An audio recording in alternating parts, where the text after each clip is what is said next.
ഞങ്ങളുടെയൊക്കെ പ്രവർത്തന മേഖലയിൽ എപ്പോഴും പറയുന്നൊരു കാര്യം, ഇന്ത്യയുടെ ഇതര സംസ്ഥാനങ്ങളിൽ നിന്ന് വ്യത്യസ്തമായി സാമൂഹ്യ രംഗത്തുണ്ടായിട്ടുള്ള പരിവർത്തന പ്രവർത്തനങ്ങൾ, മത സാമൂഹിക മേഖലയിലുണ്ടായ പരിഷ്കരണ പ്രവർത്തനങ്ങൾ പൊതുവെ നമ്മൾ വിവക്ഷിക്കുന്നത് നവോത്ഥാനം എന്നാണ്.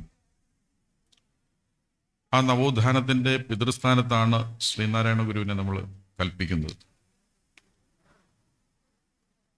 19, 20 നൂറ്റാണ്ടുകളിൽ നടന്ന ആ പരിഷ്കരണ പ്രവർത്തനങ്ങൾ ഇപ്പോൾ വിലയിരുത്തുമ്പോൾ അക്കാദമിക രംഗത്തുള്ളവരും അതുപോലെ തന്നെ സാമൂഹിക നിരീക്ഷകരും ഒക്കെ പറയുന്ന പ്രധാനപ്പെട്ട 2 ദൗർബല്യങ്ങൾ, നവോത്ഥാനത്തിൻ്റെ ദൗർബല്യങ്ങളായി കാണുന്നത്, ഒന്ന്, കീഴാളമോചനം സാധ്യമാക്കാൻ ആ കാലത്ത് നവോത്ഥാന പ്രവർത്തനങ്ങൾക്ക് കഴിഞ്ഞില്ല എന്നുള്ളതാണ്.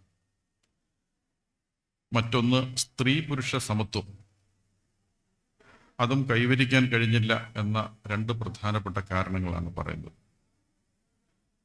അങ്ങനെയെങ്കിൽ കീഴാളമോചനം ഇനിയും സാധ്യമായിട്ടില്ലാത്ത, നവോത്ഥാനത്തിൻ്റെ ഒരു ഈറ്റില്ലം എന്ന് വിശേഷിപ്പിക്കാവുന്ന, അല്ലെങ്കിൽ അത് കൂടുതൽ മുന്നോട്ട് പോയ ഒരു സംസ്ഥാനത്ത് ശിവഗിരി പോലെ ഒരു ആധ്യാത്മിക കേന്ദ്രത്തിൽ ഇങ്ങനെ ഒരു സമ്മേളനം സംഘടിപ്പിക്കുമ്പോൾ അതിനങ്ങനെ പ്രസക്തിയുണ്ട് എന്ന് തന്നെ നമ്മൾ വിലയിരുത്തേണ്ടതുണ്ട്. സ്വാമി അതിനെക്കുറിച്ച് പറഞ്ഞു. പിന്നീട് ആശ്രമവാസിയായി ലൗകിക കാര്യങ്ങളിൽ ഇടപെടാതെ അങ്ങനെ ആധ്യാത്മിക ഗുരുക്കളായി കഴിഞ്ഞുകൂടണം സന്യാസിമാർ എന്ന് നിഷ്കർഷിക്കുന്ന ഒരു സമൂഹത്തിൽ ഞാനൊക്കെ അത്ഭുതത്തോടു കൂടി നോക്കുന്ന ഒരാളാണ് അഭിവന്ദനായിട്ടുള്ള സച്ചിദാനന്ദ സ്വാമി. ഞാൻ ഈ സമ്മേളനത്തിൽ അത് ആവർത്തിക്കണമെന്ന് വിചാരിച്ചാണ്. പക്ഷേ സ്വാമി അതൊരിക്കൽ കൂടി ഇവിടെ പറഞ്ഞു. സ്വാമി പറഞ്ഞത് തമ്പുരാൻ കോട്ടകൾ തകർക്കപ്പെടണമെന്നാണ്. അത് കേരളത്തിൻ്റെ സാമൂഹിക രാഷ്ട്രീയ രംഗത്ത് നമ്മൾ പരിശോധിച്ചാൽ കേട്ട ഏറ്റവും അഗ്രസീവായിട്ടുള്ള ഒരു മുദ്രാവാക്യമാണ് സ്വാമി പറഞ്ഞത്. സ്വാമിക്ക് എങ്ങനെ പറയാൻ പറ്റുമോ? അതാണ് കേരളത്തിൻ്റെ ഒരു സാമാന്യമായി ചിന്തിക്കുന്ന പൊതുരംഗത്തുള്ളവർ, സാമൂഹ്യ രംഗത്തുള്ളവർ ആലോചിക്കുന്നത്. പക്ഷേ കാഷായ വേഷമണിഞ്ഞ് ആധ്യാത്മിക മേഖലയിൽ പ്രവർത്തിക്കുന്ന സ്വാമിയുടെ ആ വസ്ത്രത്തിനുള്ളിലെ ക്ഷുഭിതമായൊരു മനസ്സ്, ഈ നീതി നിഷേധത്തിൻ്റെ ഇത്തരം കാര്യങ്ങളോടുള്ള സ്വാമിയുടെ ക്ഷുഭിതമായ മനസ്സിൻ്റെ പ്രതികരണമാണ് കുറേ കാലങ്ങളായി കേരളത്തിൻ്റെ സാമൂഹിക രാഷ്ട്രീയ രംഗത്ത് നമ്മൾ കേൾക്കുന്നത്. സ്വാമി അതുകൊണ്ട് ആവർത്തിക്കുകയും ചെയ്തു. അതുകൊണ്ട് സ്വാമിയുടെ സാരഥ്യത്തിലുള്ള ഒരു സമയത്ത് ശിവഗിരിയിൽ ഇങ്ങനെയൊരു സമ്മേളനം, കാലികമായി വളരെ പ്രസക്തിയുള്ള, ഇനിയും സാമൂഹിക നീതി കൈവരിക്കാൻ കഴിയാത്ത വിഭാഗങ്ങളെ ബാധിക്കുന്ന ഏറ്റവും മൗലികമായിട്ടുള്ളൊരു പ്രശ്നം ചർച്ച ചെയ്യാൻ സ്വാമി നേതൃത്വം കൊടുക്കുന്നു എന്നുള്ളതാണ്. എന്നോട് ഒന്നും പറഞ്ഞിട്ടില്ല സ്വാമി ഈ പ്രോഗ്രാമിൽ എൻ്റെ പേര് വെച്ച്. അത് സ്വാമി ഒരു അവകാശം പോലെ വെച്ചതാണ്. അതനുസരിക്കുക എനിക്ക് നിർവാഹമുള്ളൂ. ആ സ്വാതന്ത്ര്യം ഞാൻ ഉപയോഗിക്കുന്നുണ്ട്. ഞാൻ കുറച്ചാളിന് മുൻപ് ഇവിടെ വന്ന് വെടിവെച്ച് ഭക്ഷണം കഴിച്ചിട്ട് പോയതാണ്. അപ്പോൾ എന്നോട് പറഞ്ഞു പേര് വെച്ചിട്ടുണ്ട്, വരണമെന്ന് പറഞ്ഞു. പിന്നെ മറ്റു മാർഗങ്ങളൊന്നുമില്ല. അപ്പോൾ സ്വാമി സംഘടിപ്പിക്കുന്ന ഈ സമ്മേളനത്തിന് വലിയ പ്രസക്തിയുണ്ട്. ജോഷി സാർ പറഞ്ഞു, ഞാൻ ദീർഘമായി അതിൻ്റെ കാര്യങ്ങളിലേക്ക് പോകുന്നില്ല, പെട്ടെന്ന് അതിൻ്റെ പോയിന്റുകളിലേക്ക് വരികയാണ്. 2 കാര്യങ്ങൾ പറഞ്ഞു. 1953 കാക്കാക്കലേക്കർ കമ്മീഷനെ കുറിച്ച് പറഞ്ഞു. പിന്നോക്ക വിഭാഗങ്ങളുടെ വിദ്യാഭ്യാസ സാമൂഹിക പിന്നോക്കാവസ്ഥയെക്കുറിച്ച് രാജ്യത്ത് ആദ്യമായി ഉണ്ടായ കമ്മീഷനാണ്. അതിനുശേഷം പിന്നെ രണ്ടാമത് വരുന്നതാണ് 79 മൊറാർജി ദേശായിയുടെ കാലഘട്ടത്തിലുണ്ടാകുന്ന മണ്ഡൽ കമ്മീഷൻ. മണ്ഡൽ കമ്മീഷൻ ശുപാർശകൾ വന്നു. കമ്മീഷൻ രൂപീകരിച്ചതിന് ശേഷം 10 വർഷങ്ങൾക്ക് ഇപ്പുറത്ത് 90-ലാണ് ഒരുപക്ഷെ പിന്നോക്കക്കാരുടെ ജീവിതത്തിൽ നമ്മൾ പരിശോധിച്ചാൽ ഒരു മിശിഹായെ പോലെ അവതരിച്ച വിശ്വനാഥ് പ്രതാപ് സിംഗ് കേന്ദ്ര സർവീസിൽ 27% സംവരണം ഏർപ്പെടുത്തിക്കൊണ്ട് മണ്ഡൽ കമ്മീഷൻ റിപ്പോർട്ട് നടപ്പിലാക്കുന്നു. എന്നെ കേൾക്കുന്ന ഈ സമ്മേളനത്തിൽ പങ്കെടുക്കുന്നവരുടെ ഓർമ്മയിലുണ്ടാകും, മണ്ഡൽ കമ്മീഷൻ റിപ്പോർട്ട് നടപ്പിലാക്കുമ്പോൾ രാജ്യത്തുണ്ടായ സംഘർഷം, കലാപങ്ങൾ എന്തായിരുന്നു എന്ന് നിങ്ങളുടെ ഓർമ്മയിലുണ്ടാകും.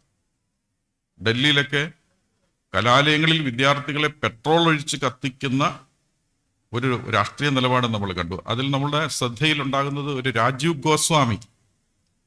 അതൊക്കെ നമുക്ക് വിസ്മരിക്കാൻ പറ്റില്ല. പക്ഷെ അത് യാഥാർത്ഥ്യമായി. 90-ൽ അത് യാഥാർത്ഥ്യമാകുമ്പോൾ അതിനോട് ചേർത്ത് വായിക്കേണ്ടുന്ന ഒരു കാര്യം, പിന്നീട് അധികാരത്തിൽ വരുന്ന PV നരസിംഹറാവു അദ്ദേഹം മുന്നോക്ക വിഭാഗങ്ങൾക്ക് 10% സംവരണം ഏർപ്പെടുത്താൻ തീരുമാനിച്ചു. സുപ്രീം കോടതിയിൽ ചോദ്യം ചെയ്യപ്പെട്ടു. ഒരുപക്ഷെ പ്രമാദമായ രാജ്യത്ത് ശ്രദ്ധിച്ച വ്യവഹാരം, അതാണ് ഇന്ദിരാസാനി കേസ് എന്ന് പറയുന്നത്.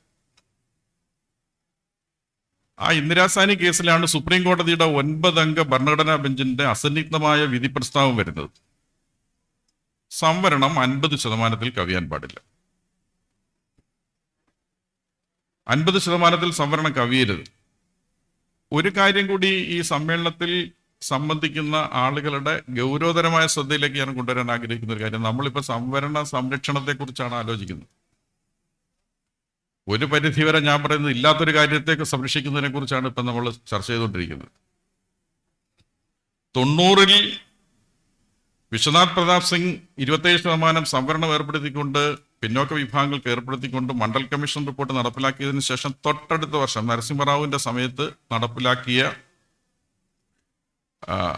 ആഗോളവത്കരണ നയങ്ങൾ അത് പരിശോധിച്ചാൽ നമ്മൾ പറയാറുണ്ടല്ലോ, അതിനകത്ത് 3 ഘടകങ്ങളാണ് LPG എന്ന് പറഞ്ഞിട്ട് വരുന്നത്.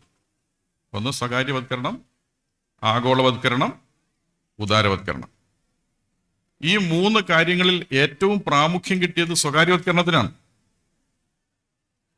സംവരണ വിരോധികളായിട്ടുള്ള ആളുകളുടെ തിരിച്ചറിവായിരുന്നു അത്. സംവരണത്തെ എതിർക്കേണ്ടതില്ല, പകരം സ്വകാര്യവത്കരണത്തെ പ്രോത്സാഹിപ്പിച്ചാൽ സംവരണത്തെ ഇല്ലാതാക്കാൻ കഴിയുമെന്ന തിരിച്ചറിവാണ് അവർക്കുണ്ടായിരുന്നത്. ഇപ്പം നമ്മുടെ രാജ്യത്ത് നമ്മൾ പരിശോധിച്ചാൽ എല്ലാം വികസന പ്രവർത്തനങ്ങളും വികസനവും നടക്കുന്നത് സ്വകാര്യ മേഖലയിലാണ്.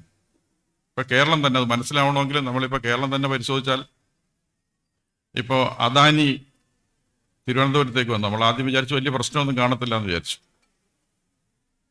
ഇപ്പോ തുറമുഖം അദ്ദേഹമാണ് നടത്തുന്നത്.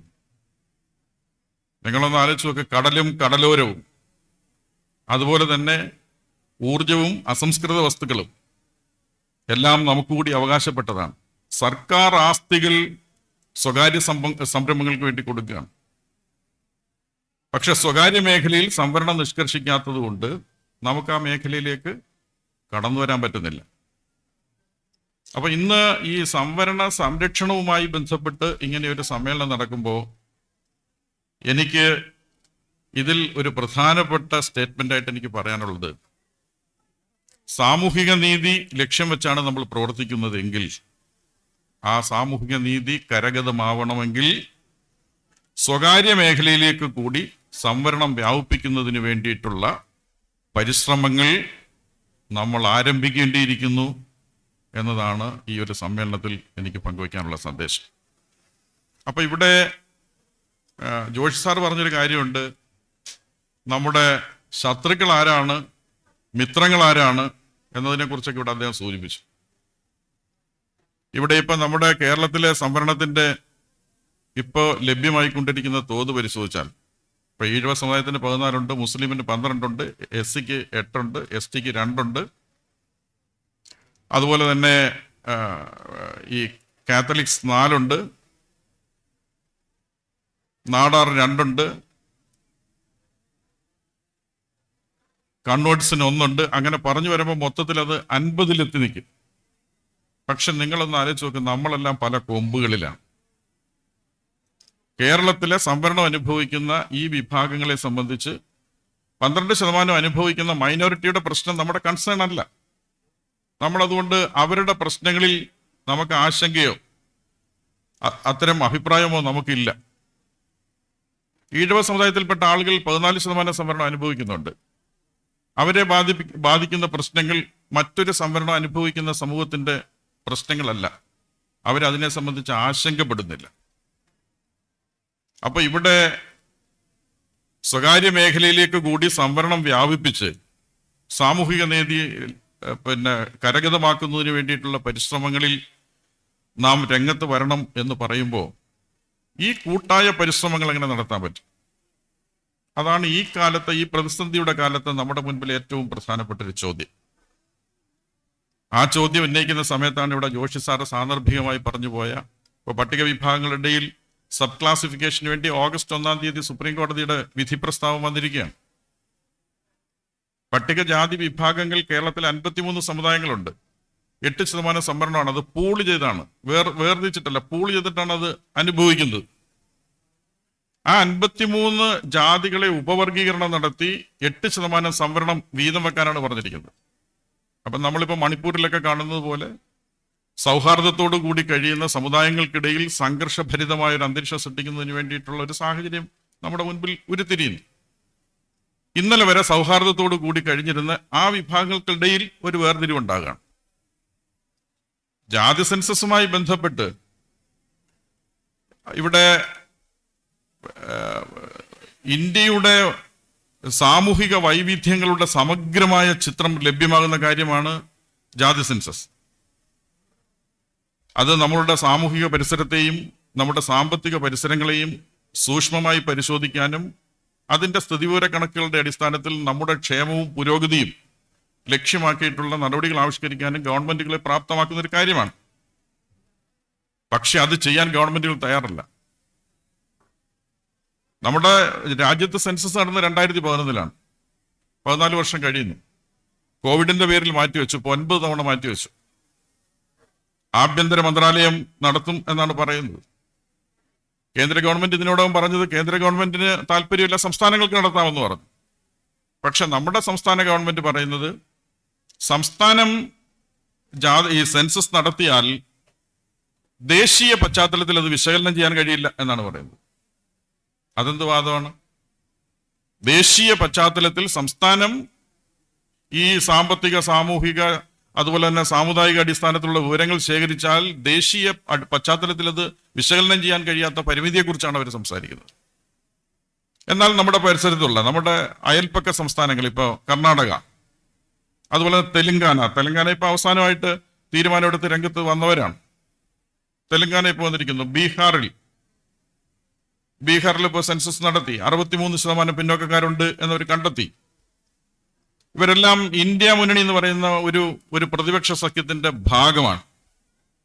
ഇന്ത്യ മുന്നണി ഇപ്പോൾ തെരഞ്ഞെടുപ്പുമായി ബന്ധപ്പെട്ടവരുടെ മാനിഫെസ്റ്റോയിൽ ജാതി സെൻസസ് പ്രഖ്യാപിക്കുകയും ചെയ്തു. പക്ഷെ കേരളം നിർഭാഗ്യം എന്ന് പറയട്ടെ അത് നടപ്പിലാക്കാൻ ശ്രമിക്കുന്നില്ല. അപ്പൊ അതുകൊണ്ട് ജാതി സെൻസസ് എന്തുകൊണ്ടാണ് നടക്കാത്തത് അതും ജോർജ് സാറോട് പറഞ്ഞു. ഇന്ത്യയിലെ 80% അധികാരങ്ങളും അതുപോലെ തന്നെ വിഭവവും കൈയാളുന്നത് 20% മനുഷ്യരാണ്, 20% ആളുകളാണ്. അവരെ അസ്വസ്ഥമാക്കുന്ന കണക്കുകൾ പുറത്തു വരും എന്ന ആശങ്കയാണ് ഗവൺമെന്റുകൾ ഇതിന് സന്നദ്ധമാകാതെ ഇരിക്കുന്നത്. ഇതിന് തയ്യാറായാൽ പോലും ഇപ്പൊ കോൺഗ്രസ് ദേശീയ തലത്തിൽ പറഞ്ഞിട്ടുണ്ട്. ഇപ്പൊ രാഹുൽ ഗാന്ധി രാജ്യത്താകെ പറയുന്നുണ്ട് ജാതി സെൻസസ് എന്ന് പറയുന്ന ഒരു എക്സ്റേ ആണെന്ന് പറയുന്നുണ്ട്. പക്ഷെ നിർഭാഗ്യം എന്ന് പറയട്ടെ, ഇപ്പൊ ഹിമാചൽ പ്രദേശ് കോൺഗ്രസ് ഭരിക്കുന്ന സംസ്ഥാനമാണ്. പക്ഷെ ഹിമാചൽ പ്രദേശിലെ പ്രാദേശിക രാഷ്ട്രീയ നേതൃത്വവും ഗവൺമെന്റും പറയുന്നത് നമുക്ക് പ്രാദേശികമായി നഷ്ടം ഉണ്ടാവും. നമ്മുടെ തൊട്ടടുത്ത് അതിരുവളം കിട്ടുന്ന കർണാടകത്തിൽ അവിടുത്തെ ഉപമുഖ്യമന്ത്രി DK ശിവകുമാർ പ്രതിപക്ഷത്തുള്ള BJP MLA-മാരുമായി ജോയിന്റ് ആയിട്ട് അവര് നിവേദനത്തിൽ ഒപ്പുവെക്കുന്നു. എന്നിട്ട് ജാതി സെൻസസിന്റെ വിവരങ്ങൾ പുറത്തുവിടരുത് എന്ന് ആവശ്യപ്പെടുന്നു. അവിടെയും കോൺഗ്രസിന്റെ നേതൃത്വം പറയുന്നത് പ്രാദേശികമായി ബുദ്ധിമുട്ടുണ്ടാകും. കേരളത്തിൽ കോൺഗ്രസിന്റെ നേതൃത്വം ശക്തമായ അഭിപ്രായം കേരളത്തിൽ പറയുന്നില്ല.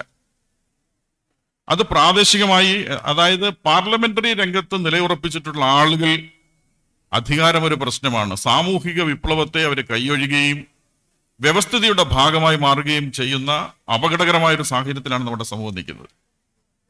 അപ്പൊ നമ്മൾ ചെയ്യേണ്ടുന്നത് നീതി നിഷേധിക്കുന്ന ആളുകളുടെ, ജീവിതം പൊറുതിമുട്ടുന്ന ആളുകളുടെ ഐക്യവും അതുപോലെ തന്നെ വ്യവസ്ഥിതിക്കെതിരെയുള്ള കലഹവും ഉയർന്നു വരേണ്ടത് അനിവാര്യം തന്നെയാണ്. അതുണ്ടാകണം എന്ന അഭിപ്രായമാണ് എനിക്ക് പറയാനുള്ളത്. പിന്നെ ഇവിടെ ഇപ്പൊ മുന്നോക്ക സംവരണം വന്നു. ഞാൻ നേരത്തെ പറഞ്ഞതുപോലെ 91-ൽ ഇന്ദിരാസാനി കേസിലാണ് പറഞ്ഞത് 50% കൂടരുത്, 50% സംവരണം. ഇന്ന് കേന്ദ്രം ഭരിക്കുന്ന ഗവൺമെന്റ് 2019-ൽ ഒരു ചൂടപ്പം പോലെയാണ് ഒരു ബില്ല് പാസ്സാക്കിയത്. നമ്മുടെ ജനാധിപത്യത്തിന്റെ സവിശേഷത എന്ന് പറഞ്ഞാൽ നിയമനിർമ്മാണ സഭകൾ നിയമം നിർമ്മിച്ചാൽ കോടതികൾ അത് ഇന്റർപ്രറ്റ് ചെയ്യുക എന്നുള്ളതാണ്, വ്യാഖ്യാനിക്കുക എന്നുള്ളതാണ് കോടതികളുടെ ഉത്തരവാദിത്തം. അപ്പൊ അതിനെ മറികടക്കാൻ 50% സംവരണത്തിന്റെ സീലിങ്ങിനെ മറികടക്കാൻ കേന്ദ്ര ഗവൺമെന്റ് എന്താ ചെയ്തത്? 2019 ജനുവരി മാസം 8-ാം തീയതി പാതിരാത്രിയിലും സമ്മേളനം നടക്കുകയാണ്. 2 ദിവസത്തിന് മുൻപ് അംഗങ്ങൾക്ക് ബില്ല് സെർവ് ചെയ്യണം, കോപ്പി സെർവ് ചെയ്യണം. അത് ചെയ്തില്ല. രാജ്യസഭ 1 ദിവസത്തേക്ക് കൂടി നീട്ടി. ആ സമയത്തും ചർച്ച നടക്കുന്നു. അതിനെ എതിർത്തവരെല്ലാം, ഇവിടെ ഇപ്പൊ ജോർജ് സാർ പറഞ്ഞു 8 ലക്ഷം വാർഷിക വരുമാനം, 5 ഏക്കർ ഭൂമി, അതുപോലെ തന്നെ നഗരപ്രദേശങ്ങളിൽ 1000 സ്ക്വയർ ഫീറ്റ് ടെറസ് ബിൽഡിങ് ഉള്ള ആള് ദരിദ്രനാണ് എന്ന് പറഞ്ഞാൽ സർക്കാരിന് പൈസ കൊടുക്കുന്ന ഇൻകം ടാക്സ് അടയ്ക്കുന്ന ആൾ ഇന്ന് ദരിദ്രനായി സംവരണത്തിന്റെ ആനുകൂല്യം കൈപ്പറ്റിക്കൊണ്ടിരിക്കുന്നു. ഈ സംവരണീയ വിഭാഗങ്ങൾക്കെതിരെ കുറച്ചു നാളുകൾക്ക് മുൻപ് ഉയർത്തിയ ആക്ഷേപം നടപടിക്രമങ്ങൾ ലഘൂകരിച്ച് യോഗ്യതയിൽ ഇളവ് വരുത്തി സംവരണ വിഭാഗങ്ങൾക്ക് തൊഴിൽ നൽകിയാൽ, ജോലി നൽകിയാൽ അവർക്ക് അതിനുള്ള എഫിഷ്യൻസി ഇല്ലെന്നാണ് പറഞ്ഞത്. നിങ്ങളുടെ ഓർമ്മയിലുണ്ടാകും, നമ്മൾ കേട്ട ഒരു വാദമാണ് എഫിഷ്യൻസി വാദം. അവർക്ക് എഫിഷ്യൻസി ഇല്ല. അതുകൊണ്ട് സംവരണം കൊടുത്താൽ അത് രാജ്യപുരോഗതിയെ ബാധിക്കും എന്നാണ് പറഞ്ഞത്. ഇന്ന് അവർക്ക് 10% സംവരണം കിട്ടി. അപ്പൊ ഞങ്ങൾ കേരളം മുഴുവൻ നടന്ന് ചോദിക്കുകയാണ്, ഇന്ന് നിങ്ങളുടെ അഭിപ്രായം മാറിയോ? സംവരണത്തിലൂടെ സർവീസിലേക്ക് കടന്നു വരുന്നവർ രാജ്യത്ത് അധികാരത്തിൽ ഇരുന്നാൽ രാജ്യപുരോഗതിയെ ബാധിക്കും എന്ന് പറയുന്ന അഭിപ്രായം ഇന്ന് നിങ്ങൾക്കുണ്ടോ? പക്ഷെ അവരൊന്നും മിണ്ടുന്നില്ല, ഒന്നും മിണ്ടുന്നില്ല അവർ. അപ്പോ ഞാൻ സൂചിപ്പിക്കുന്ന ഒരു കാര്യം, സ്ഥിതിഗതികൾ മാറിയിരിക്കുന്നു. ഇവിടെ വളരെ പെട്ടെന്ന് ജോർജ് സാർ പറഞ്ഞ ഒരു കാര്യമുണ്ട്. കാസ്റ്റ് എന്ന് പറയുന്ന യാഥാർത്ഥ്യത്തെ ഇന്ന് നമ്മളുടെ സമൂഹവും അതുപോലെ തന്നെ അധികാരവും അഭിസംബോധന ചെയ്യുന്നില്ല. ഇന്ന് കാസ്റ്റ് അല്ല, ഒരു ക്ലാസ് ആയിട്ടാണ് പരിഗണിക്കുന്നത്. ക്ലാസ് ആയിട്ട് പരിഗണിക്കുമ്പോൾ അത് വർഗമാണ്. എന്ന് പറഞ്ഞാൽ സാമ്പത്തികമായി ദൗർബല്യമുള്ള ഒരു വർഗമായിട്ട് മാത്രമേ ഇന്ന് കാണുന്നുള്ളൂ. സാമ്പത്തിക പിന്നോക്കാവസ്ഥ, അതിന്റെ അടിസ്ഥാനത്തിലാണ് സംവരണം. അതുകൊണ്ടാണ് പിന്നോക്ക വിഭാഗങ്ങളുടെ സംവരണത്തിലും മേൽത്തട്ട് കൊണ്ടുവരുന്നത്. നമ്മൾ ചോദിക്കുന്ന ഒരു കാര്യമേ ഉള്ളൂ,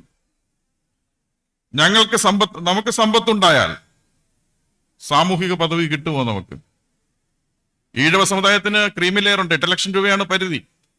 നമുക്ക് സമ്പത്തുണ്ടായാൽ ഇതര വിഭാഗങ്ങൾക്ക് കിട്ടുന്ന സാമൂഹിക പദവി നമുക്ക് കിട്ടുമോ? ഇവിടെ ജോഷി സാറ് ഋഗ്വേദത്തിലെ പുരുഷ സൂക്തമാണ് ഇവിടെ ഉരുവിട്ടത്. ദൈവാധീനം ജഗത് സർവം മന്ത്രാധീനം തു ദൈവതം തന്മന്ത്രം ബ്രാഹ്മണാധീനം ബ്രാഹ്മണോ മമ ദൈവതം.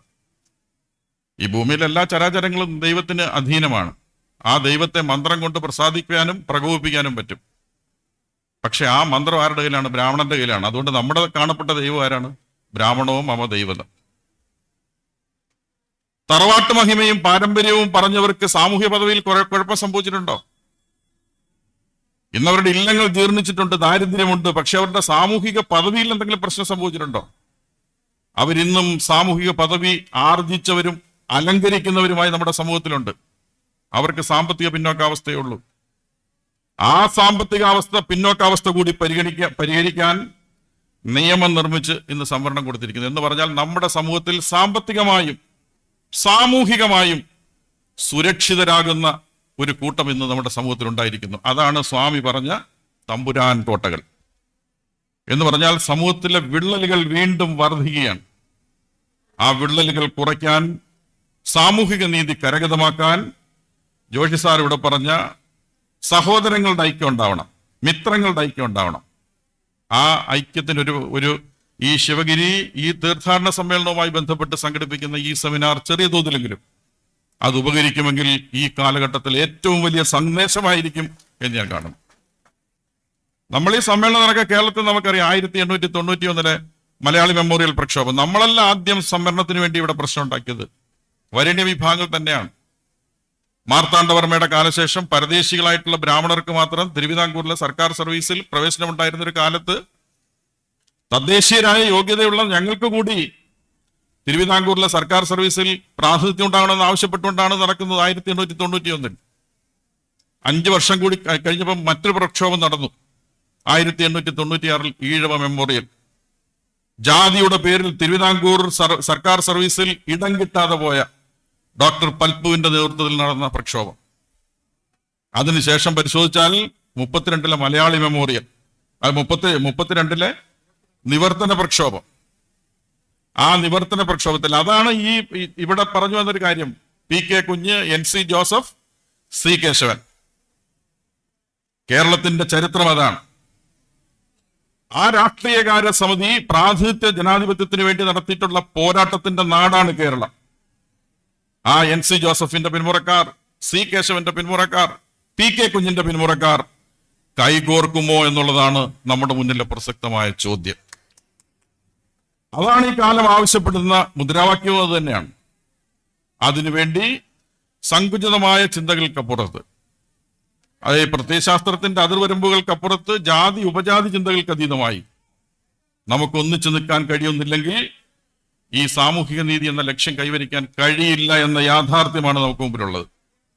അതിനുവേണ്ടി മനസ്സും ശരീരവും പരിവർത്തനപ്പെടുത്തണം എന്ന അഭ്യർത്ഥനയാണ് എനിക്ക് നിങ്ങൾക്ക് മുൻപാകെ ഈ സമ്മേളനത്തിൽ വെക്കാനുള്ളത്. ഞാൻ എൻ്റെ വാക്കുകൾ അവസാനിപ്പിക്കുകയാണ്. എന്തായാലും സച്ചാനന്ദ സ്വാമികളെ സംബന്ധിച്ച് വളരെ തീവ്രമായി, ഞാൻ ആ തീവ്രം എന്ന് പറയുന്നത് അദ്ദേഹത്തിന്റെ വൈകാരികതയാണ് ഈ വിഷയത്തോടുള്ള, അദ്ദേഹത്തിന്റെ ഒരു ക്ഷുഭിതമായ മനസ്സാണത്. ഈ സ്ഥാനാന്തരങ്ങളോട് കലഹിക്കാൻ ആധ്യാത്മിക തലസ്ഥാനത്തിന്റെ അധിപനായിരിക്കുന്ന ഒരാൾ അതിന് തയ്യാറെടുക്കുമ്പോൾ കേരളത്തിൽ ഞങ്ങളെപ്പോലെ സാമൂഹ്യ രംഗത്ത് നിൽക്കുന്നവർ മനസ്സും ശരീരവും സമർപ്പിച്ച് പിന്നിലുണ്ടാകും എന്ന് പറയുന്ന അഭിപ്രായം കൂടി പങ്കുവയ്ക്കാൻ ഞാൻ ആഗ്രഹിക്കുന്നു. ദീർഘമായി ഒന്നും പറയുന്നില്ല. ഈ സമ്മേളനത്തിൽ പങ്കെടുക്കുന്ന എല്ലാവർക്കും അഭിവാദ്യം അർപ്പിക്കുന്നു. ശുഭസൂചകമല്ല കാര്യങ്ങൾ, ആശങ്കാജനകമാണെങ്കിൽ പോലും നമ്മെ കാത്തിരിക്കുന്ന പുതുവത്സരത്തിന്റെ ആശംസകൾ കൂടി നിങ്ങൾക്ക് പങ്കുവെച്ചുകൊണ്ട് ഞാൻ എൻ്റെ ചെറിയ വർത്തമാനം അവസാനിപ്പിക്കുന്നു. നമസ്കാരം.